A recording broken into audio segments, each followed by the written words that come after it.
बिस्मिल्लाहिर्रहमानिर्रहीम। अस्सलाम वालेकुम नाज़रीन, मैं हूँ आम शहरी आरिफ हमीद भट्टी। नाज़रीन, अजीब तमाशा हुआ जब साबिक़ वज़ीर आज़म, मौजूदा वज़ीर आज़म इमरान खान साहब को वज़ीर आज़म तस्लीम ही नहीं करते। उन्होंने ख़त लिखा हुकूमत पाकिस्तान को, सफारत खाने को मुझे पासपोर्ट दिया जाए। मेरा पासपोर्ट 15 फरवरी को ख़त्म हो रहा, नया जाए, जिस पर जवाब दिया वज़ीर आज़म इमरान खान की हुकूमत ने एक इश्तिहारी और मुजरम को पासपोर्ट जारी नहीं कर सकते। पासपोर्ट जारी इश्तिहारी और मुजरम को पासपोर्ट जारी नहीं कर सकते। इस ख़त को बहुत खुफिया रखने की कोशिश की, बज़ाहिर ये ख़त आ गया। नाज़रीन, हैरत वाली बात यह है कि जिस हुकूमत को साबिक़ वज़ीर आज़म नवाज शरीफ वज़ीर हुकूमत ही नहीं मानते, वज़ीर आज़म इमरान खान को वज़ीर आज़म ही नहीं मानते, आखिर उन्हें ही रिक्वेस्ट करना पड़ी। इसकी वजूहात क्या है ये बताएंगे। दूसरी तरफ पीपल्स पार्टी को आज बड़े महाज पर शिकस्त हुई। वो हाई कोर्ट में गए यूसुफ रज़ा गिलानी के इलेक्शन को कैंसिल करवाने के लिए कि उनके साथ धांधली हो, जिस पर हाई कोर्ट ने के ऑनरेबल जज साहबान ने कहा आप गैर कानूनी और गैर आइनी फेवर मांगने आ रहे हैं, आपकी दरख्वास्त नाकाबिल समात है और 13 सफ़ात पर मुश्तमिल। इस्लामाबाद हाई कोर्ट ने सेनेट इलेक्शन के खिलाफ पीपल्स पार्टी की दरख्वास्त मुस्तरद कर दी, नाकाबिल समात करार दे दी। अब आ जाते हैं नाज़रीन तीसरी बात। अपोजिशन ने मौजूदा हुकूमत के कुछ वज़रा और अहम शख्सियात पर 2.5 साल में अरबों खरब रुपए की करप्शन और एक ऐसे शख्स का नाम लिया है कि जिसने मुख्तलिफ लोगों को ब्लैकमेल करके अरबों रुपया दिया। कहा जा रहा है कि ये पूरी तफसीली रिपोर्ट पाकिस्तान की अहम तरीन शख्सियात को भिजवा दी गई हैं कि इनके खिलाफ कार्रवाई क्यों नहीं हो रही। यकीनन अगर जब जैसे ही ये इन्फॉर्मेशन वज़ीर आज़म पाकिस्तान इमरान खान के पास जाएगी तो वो इसके ख़िलाफ़ भी तहकीकात का हुक्म देंगे। हम अब नाज़रीन पहली स्टोरी पर आ जाते हैं। 4 हफ्ते के लिए इलाज की गरज से जाने वाले साबिक़ वज़ीर आज़म मियाँ मोहम्मद नवाज शरीफ, जिसे सुप्रीम कोर्ट और नैब मुजरम करार दे चुकी है और सज़ा दे चुकी है, 4 हफ्ते के लिए गए तो वो वापस ना आए, जिस पर उन्होंने गुज़श्ता 15 फरवरी 2021 को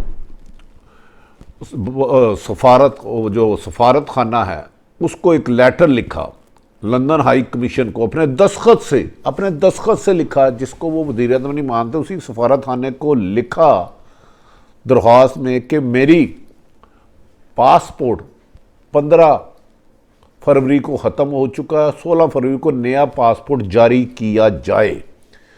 और यूरोप के एडिशनल सेक्रेटरी बराए वज़ारत ख़ारजा को ये अरसा ख़त मसूल हो गया, जिस पर वज़ारत दाखिला की जानिब से वज़ारत ख़ारजा के एडिशनल सेक्रेटरी बराए यूरोप को जवाबी खत दिया गया कि नवाज शरीफ की सेहत, इलाज और मौजूदा हालात की मालूमात मांगी जाएँ और मांगी गई है कि तफसीलात बताई जाए। वो किससे इलाज करवा रहे हैं, कब तक इलाज करवा रहे हैं, उनके डॉक्टर का नाम क्या है, हस्पताल क्या है, और उनकी तमाम रिपोर्टें तुम वज़ारत दाखिला को भिजवाई जाए और हुकूमत पाकिस्तान को भिजवाई जाए। खत में यह भी मुतालबा किया गया कि हाई कमीशन इलाज की तफसीलात के लिए नवाज शरीफ से राज़ीनामे पर दस्तखत कराएं ताकि इलाज की तफसीलात हासिल कर सके। और इस सिलसिले में साबिक़ वज़ीर आज़म नवाज शरीफ जो मुजरम और इश्तिहारी हैं हुकूमत के मुताबिक, वो अपने दस्तखत से लिख के दें राज़ीनामा। वज़ारत दाखिला ने वज़ारत ख़ारजा को ख़त अरसाल किया जिसमें लिखा है कि नवाज शरीफ मफरूर मुजरम हैं, इनके पासपोर्ट को रिन्यू नहीं किया जा सकता, इनकी दरख्वास्त पर कार्रवाई नहीं की जा सकती। वज़ारत दाखिला का वज़ारत ख़ारजा के एडिशनल सेक्रेटरी बराए यूरोप को नवाज शरीफ की सेहत की मुकम्मल मालूमात की तफसीलात हाई कमीशन की तफसीलात के असूल के लिए लिख दिया गया है, जिस पर नवाज शरीफ ने मानने से इनकार कर दिया है। साबिक़ वज़ीर आज़म नवाज शरीफ जो हुकूमत के मुताबिक मफरूर मुजरम हैं और उन्होंने ये भी कहा है कि नवाज शरीफ से पूछा जाए कि बरतानिया में नवाज शरीफ की बीमारी का इस वक्त क्या इलाज हो रहा है, कहाँ से इलाज हो रहा है और इलाज की में अदायगियों की तफसीलात मालूम की जाए कि उनके इलाज में कितने अखराजात आ रहे हैं और वो कहाँ से पूरे कर रहे हैं।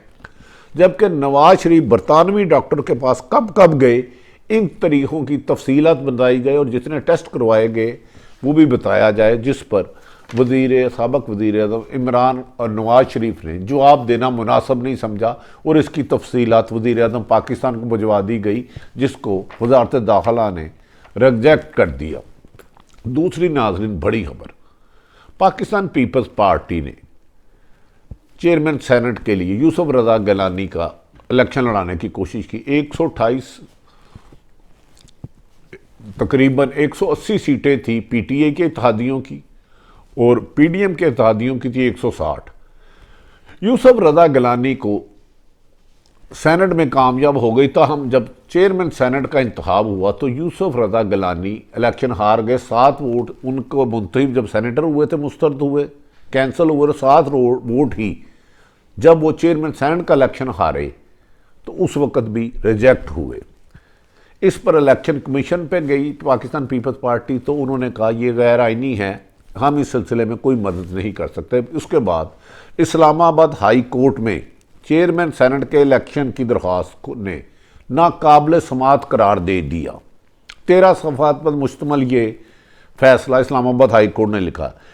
उन्होंने ये इस्लामाबाद हाई कोर्ट के मुताबिक पार्लियामेंट का मामला आर्टिकल 69 के तहत पार्लियामान की कार्रवाई को तहफ़्फ़ुज़ हासिल है। इस्लामाबाद हाई कोर्ट इस मामले में कोई डायरेक्शन जारी नहीं कर सकती। फैसला तवक्को रखते हैं पार्लियामेंट की बालादस्ती को यकीनी बनाया जाए, फैसले में लिखा गया है। दौरान समात पीपल्स पार्टी के फरूक नाइक ने दलाइल दिए कि तरीके एतमाद के लिए सादक संजरानी को चेयरमैन सेनेट मानना होगा, हम इन्हें तस्लीम नहीं करते। ताहम उन्होंने कहा कि तरीके एतमाद आपका हक है, वो आप जा सकते हैं। उनकी दरख्वास्त को नाकाबिल समात करार दे दिया। पाकिस्तान पीपल्स पार्टी के मुताबिक वो इस इलेक्शन हारने को इस्लामाबाद हाई कोर्ट से नाकाबिल समात देने पर सुप्रीम कोर्ट की तरफ जाएंगे। अब ये डिपेंड करता है सुप्रीम कोर्ट इसका क्या फैसला करती है। यकीनन ये पीपल्स पार्टी को एक सेटबैक है। नाज़रीन, पीपल्स पार्टी अचानक आपको बताऊं कि नून लीग से लड़ाई हो गई और सख्त बिलावल भुट्टो और मरियम एक दूसरे के तल्ख जुमलों की इस्तेमाल हुआ, सेलेक्टेड कहा गया और उन्हें कहा गया ये मैटर ही नहीं करती। जब शेख अजमत सईद साबिक़ जस्टिस ने एक इंक्वायरी की तो उसमें लिखा स्विस केस खेला जाए और सिरे महल खोला जाए का केस दोबारा खोला जाए, वो इस पर जरदारी के खिलाफ कानूनी कार्रवाई सख्त हो सकती है, जिस पर पीपल्स पार्टी ने मौलाना फजलुर रहमान को बीच में डालकर जो दोनों की सुलह की कोशिश कर रहे थे दोबारा मिला दिया। और इसी वजह से पीपल्स पार्टी ने बगैर बुलाए मरियम नवाज के 26 मार्च के धरने में या जुलूस में या जलसे में जाने की कर दिया। कहा जा रहा है कि पीपल्स पार्टी को शुबा है कि अगर अजमत सईद की 400-500 सफ़ात पर मुश्तमिल रिपोर्ट को वज़ीर आज़म इंक्वायरी में बदल देते हैं तो साबिक़ सदर आसफ अली जरदारी के स्विस बैंक के केस जो नवाज शरीफ उन पर इल्ज़ाम लगा चुके हैं और सिरे महल केस खुल सकता है और पीपल्स पार्टी के गिर्द घेरा तंग हो सकता है। दूसरी तरफ नहायत अहम जिम्मेदार ज़राए के मुताबिक एक ऐसी रिपोर्ट तैयार की गई है जो मौजूदा 2.5 सालों में जिन्होंने अरबों रुपए की करप्शन की, जिसमें पेट्रोल और बिजली की कीमतें और एलपीजी की कीमतों में कुछ अहम तरीन शख्सियात मौजूदा हुकूमत की शामिल। ताहम ये रिपोर्ट बहुत जल्द पाकिस्तान के अहम तरीन अदारों के पास भेजी जाएगी। अभी तक ये रिपोर्ट हमारी इतला के मुताबिक वज़ीर आज़म पाकिस्तान के पास नहीं पहुँची। किसी के ज़राए का कहना है कि वज़ीर आज़म इमरान खान साहब के पास ये रिपोर्ट जाएगी तो बिला इम्तियाज़ कार्रवाई का हुक्म देंगे। उसमें LMG के अरबों रुपए के स्कैंडल में मुलव्वस जिसको 3 वज़रा ने जिम्मेदार दिया था।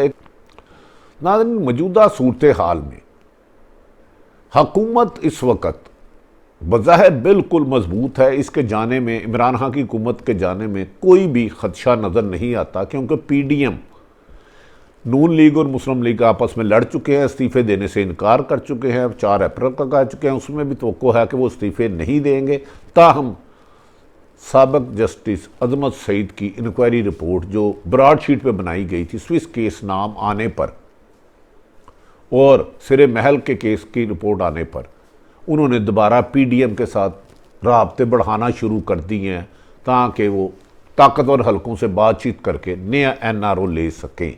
ये मुबैना तौर पर कहा जा रहा है, ताहम इसके अभी शवाहिद आना बाकी हैं और आने वाले दिनों में पता चलेगा क्या वज़ीर आज़म पाकिस्तान के पास अगर वो रिपोर्ट पहुंचती है और उनमें कुछ मौजूदा हुकूमत के शख्सियात है और वज़ीर आज़म के लिए बहुत बड़ा चैलेंज होगा कि ऐसा शख्स जिस पे वो एतमाद करते हैं और मुबैना तौर पर उस पर अरबों और करोड़ों की करप्शन के इल्ज़ामत है, उसके ख़िलाफ़ कार्रवाई करते हैं या इसके बारे में भी इंडिपेंडेंट जबकि गैर जानबदार हल्के हैं उनका कहना है कि वज़ीर आज़म करप्शन पर किसी को भी माफ़ नहीं करते। इमरान खान सब बेशक उनके कोई साथ ही हो उसके ख़िलाफ़ सख्त कार्रवाई करेंगे। अगर उनके सामने ऐसे शवाहिद और सबूत आ गए तो वो उनको इबरत का निशान बना देंगे और कानूनी कार्रवाई पाएंगे। लिहाजा पाकिस्तान में आने वाले दिनों में पीडीएम से तो हुकूमत को कोई भी ख़तरा नहीं, ताहम वज़ीर आज़म के चंद साथी जिन पर मुबैना इल्ज़ामात है अगर उनके ख़िलाफ़ कार्रवाई करते हैं और बढ़ती हुई महंगाई, बेरोज़गारी, वर्ल्ड बैंक के दिए हुए नक्शे और प्लान के बाद अगर महंगाई होती है तो वज़ीर आज़म पाकिस्तान इमरान खान और उनकी हुकूमत मुश्किलात का शिकार हो सकती है। लेकिन गैर जानिबदार हल्के कहते हैं वज़ीर आज़म हर कुर्बानी देने के लिए तैयार है, ताहम वो किसी को भी एनआरओ नहीं देंगे। नाज़रीन, आरिफ हमीद भट्टी ने इनसाइड सूरत हाल आपको बता दी। मरियम नवाज़ 2 अबूरी ज़मानतें हासिल करने के बाद पीडीएम की लड़ाई के बाद नाराज़ होकर पीपल्स पार्टी अलग हो गई थी, अब दोबारा शमूलियत का ऐलान कर रही है। स्विस केस और सिरे महल बदलता है आसमान रंग कैसे कैसे, इसीलिए कहते हैं सियासत में कोई बात हतमी नहीं होती। कल का दोस्त आज का दुश्मन, आज का दुश्मन कल का दोस्त, ये गिरगट की तरह बदलते हैं। ताहम जो भी हो अल्लाह ताला करे पाकिस्तान के लिए बेहतर हो। अगर आरिफ हमीद भट्टी की गुफ्तगू आपको पसंद आए तो चैनल को सब्सक्राइब करें। अपने इर्द गिर्द रहने वालों का ख्याल रखें। पाकिस्तान जिंदाबाद।